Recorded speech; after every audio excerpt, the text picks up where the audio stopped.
Summer season na. Init ka na rin ba? Tara, kulayan natin ang iyong swimming goals na hindi kailangan lumayo sa Metro Manila. Tara, samahan niyo ako sa trip natin today. Pupunta tayo sa Alaminos, Pangasinan, the home of the famous 100 Island. This trip is a DIY budget-friendly trip, kaya kung gusto mong mag-explore without breaking the bank, watch till the end of this vlog.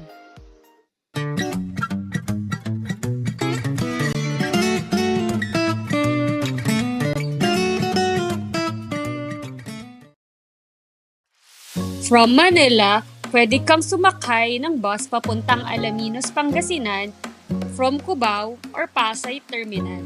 Ang pamasahe ay around 450 pesos one way.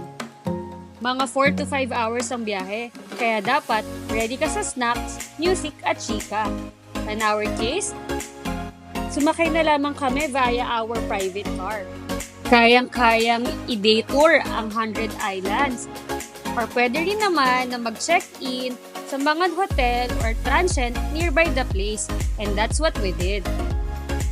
I booked this accommodation sa Agoda for only 5,000 pesos na kasyang-kasya ang malaking group consisting 8 to 12 person. Tara, i-check natin ang accommodation. So this is their family room. It has a own kitchen kaya pwede kang magluto.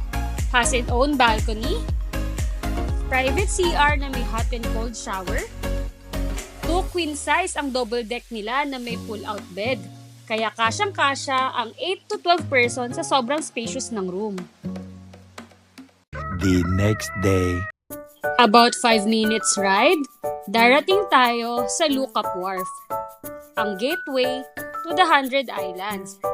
Before anything else, kailangan muna nating magbayad ng entrance fees and arrange ng boat tour. At kung may dala naman kayong sasakyan, don't worry, libre lang ang parking dito. Pagdating mo ng Lookout Wharf, may tourist information na pwedeng mag-assist dito para ma-check kung anong type ng bangka at kung magkano ang fees na magagastos mo. So here are the list ng motorboat rent at other fees na babayaran mo. So let's go inside to pay our fees. Each person kailangan mag-ready ng 100 pesos, consisting of 60 pesos for the environmental fee, 30 pesos for the entrance fee, and 10 pesos for the insurance fee. Hindi pa rin kasama ang garbage fee na 200 pesos per group. For the boat rental naman, for the small boat, for 1 to 5 packs, is amounting 1,600 pesos. Ang medium boat na 6 to 10 packs is 1,800. And for the large boat naman is 11 to 15 packs is 2,000 pesos. Okay, good morning po.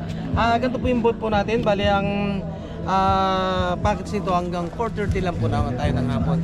If ever na mas maaga po tayo, yung bangkero po namin naka-standby lang po sa inyo. Kumbaga, hawak po natin yung oras natin. Kung gusto natin magpalipat sa ibang island, pwede po siya. Sa island, ang activity po natin sa island, cave, tunnel, cliff jumping, snorkeling area. Para malaw po natin yung mga activity na yun, may package kasi magpo-provide ako ng tigisa kayo life vest, may kasamang mask, snorkeling, lahat-lahat po yun, nakapackage po siya 1,350 po. Pangkalahatan na po siya.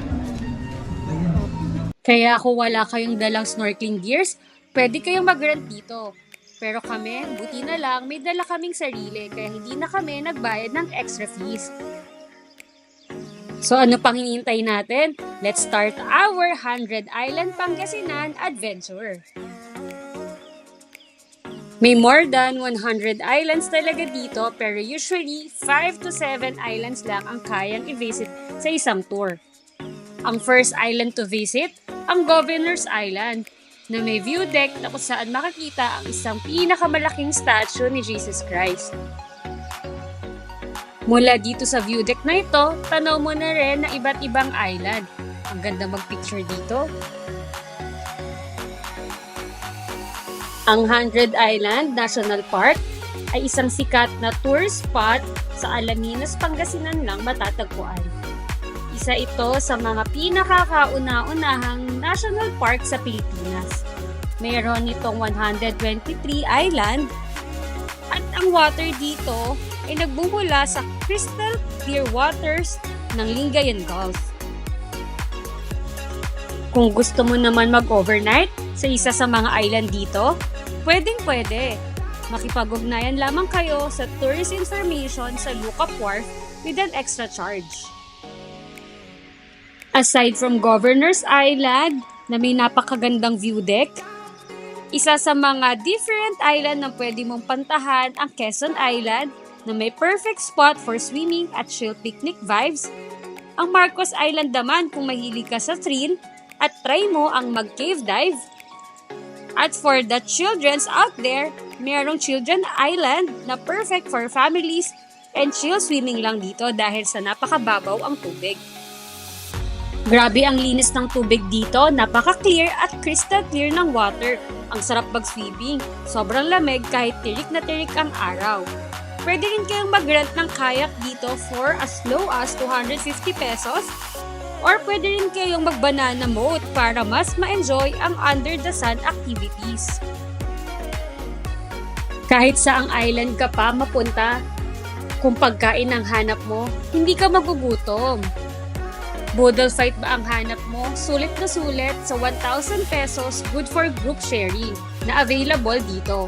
Or pwede ka rin bumili ng fresh seafood at ipaluto sa mga island dito. At kami ang ginawa namin, pwede rin nyo rin gawin ang magdala ng pack lunch para tipid. So kung gusto mong takasan ng init ng Maynila, mag-swimming na sa 100 Islands, Alaminos, Pangasinan. Super sulit, super saya, at super summer to remember. So next trip ulit, saan naman kaya? See you guys sa nating next adventure!